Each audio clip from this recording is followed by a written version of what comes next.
अस्सलाम वालेकुम, मेरा नाम डॉक्टर ज़ीशान है और आप देख रहे हैं मेरा YouTube channel dentist with camera.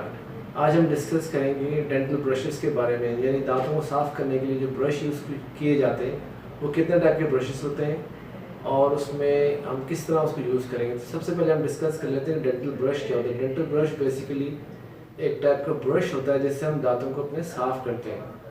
अब डिस्कस ये कर लेते हैं कि डेंटल ब्रशेस की टाइप कितनी होती है। जैसे आप ये वीडियो में देख रहे हैं, डेंटल ब्रशेस जो हैं वो 3 टाइप के होते हैं। एक होते हैं सॉफ्ट ब्रशेस जो बिल्कुल नरम ब्रश होते हैं, उसके बाद होते हैं मीडियम ब्रशेस, तो सॉफ्ट और मीडियम के ब्रिस्टल होते हैं उसके अंदर, और एक होता है हार्ड ब्रश जिसके जो ब्रिस्टल होते हैं वो बहुत ज़्यादा हार्ड होते हैं। तो सबसे पहले तो हमें डिस्कस कर लेते हैं कि सॉफ्ट ब्रश, मीडियम ब्रश या हार्ड ब्रश, हमें यूज़ कौन सा ब्रश करना चाहिए और किन किन पेशेंट को कौन कौन से ब्रश यूज़ करना चाहिए। तो सबसे पहले हम डिस्कस कर लेते हैं हार्ड ब्रश क्या होता है। हार्ड ब्रश जो होता है उसके ब्रिस्टल जो होते हैं, जैसे आप पिक्चर में देख रहे हैं, ब्रिस्टल जो है बहुत ज़्यादा हार्ड होते हैं। तो बेसिकली ये जो हार्ड ब्रश हैगा वो ज़्यादातर वो लोग यूज़ करते हैं जिनके दांतों में स्टेन बहुत ज़्यादा होते हैं, यानी ऐसे पेशेंट जो स्मोकिंग कर रहे हैं या बहुत ज़्यादा सॉफ्ट ड्रिंक का इस्तेमाल कर रहे हैं और उनके दांतों में धब्बे हैं, या ऐसे पेशेंट्स जिनको पान का इस्तेमाल कर रहे हैं, तो वो ज़्यादातर हार्ड ब्रश यूज़ करते हैं। हार्ड ब्रश नॉर्मली स्टेन को रिमूव करने के लिए यूज़ किए जाते हैं। इसके बाद जो ब्रश आता है वो मीडियम ब्रश होता है। जैसे इस पिक्चर में आप देख रहे हैं कि मीडियम ब्रश जो है उसके ब्रिस्टल जो होते हैं वो सॉफ्ट और हार्ड मिक्स होते हैं। तो वो ब्रश बेसिकली उन लोग यूज़ करते हैं जिनके के दांतों में स्टेन बहुत कम होते हैं या ज़्यादा नहीं होते, या फिर जो दांत बहुत ज़्यादा आगे पीछे होते हैं उन लोगों को मीडियम ब्रश यूज़ करना चाहिए। तो मीडियम ब्रश जो बेसिकली उन दांतों में यूज़ किया जा रहा है जिनमें थोड़े बहुत स्टेन्स हैंगे, धब्बे हैंगे, और इसके अलावा ये कि दांत आगे पीछे हैंगे। और तीसरा जो ब्रश होता है वो ब्रश होता है सॉफ्ट ब्रश। सॉफ्ट ब्रश जो होता है उसके ब्रशेस बिल्कुल सॉफ्ट होते हैं और वो ज़्यादातर बच्चों में यूज़ किया जाता है, या फिर ऐसे पेशेंट्स जिनके दांत बहुत ज़्यादा साफ़ हैं, उनके स्टेन नहीं है दांतों में, वो सॉफ्ट ब्रश यूज़ करना चाहिए।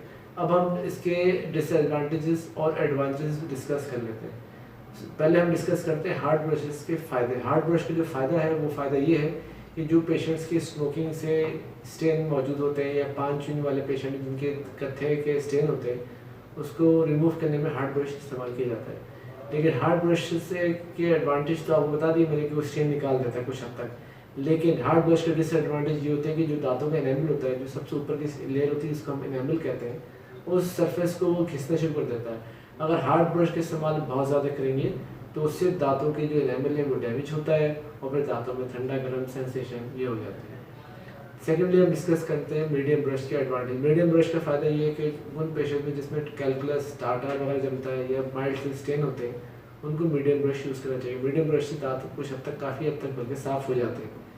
और उसका डिसएडवांटेज ये होता है कि मीडियम ब्रश भी अगर बहुत ज़्यादा प्रेशर से यूज़ किया जाए तो फिर दांतों की जो गम्स वाली मार्जिन होती है उसको रिमूव कर देते हैं, गम्स को डैमेज करते हैं और फिर कुछ हद तक एनामल को भी डैमेज होता है। सबसे जो एडवांटेजेस सेफ ब्रश है वो है सॉफ्ट ब्रश। सॉफ्ट ब्रश जो है वो उसके ब्रश बिल्कुल सॉफ्ट होते हैं और वो दांतों को कम से कम ख़राब करने की कोशिश करता है, यानी एनामल को बहुत ही कम डैमेज करता है। तो ये एडवांटेज हो गए सॉफ्ट ब्रश के। लेकिन दूसरी चीज़ ये होती है कि सॉफ्ट ब्रश के ब्रशेस बहुत जल्दी डैमेज होकर ख़राब हो जाते हैं। तो उसमें ये होता है कि पेशेंट को मैक्सिमम 1 महीने 2 महीने या मैक्सिमम 3 मंथ्स तक वो ब्रश यूज़ करें, इससे ज़्यादा ब्रश ना यूज़ करें, क्योंकि अगर उसके ब्रिस्टल टेढ़े हो जाएंगे तो फिर वो हार्ड हो जाएंगे और फिर वो वही काम करेगा सॉफ्ट ब्रश जो हार्ड ब्रश करता है। तो उम्मीद होगी कि आज का टॉपिक आपको पसंद आएगा। नेक्स्ट टाइम किसी और टॉपिक के साथ फिर हाजिर होंगे। जब तक के लिए अल्लाह हाफिज़।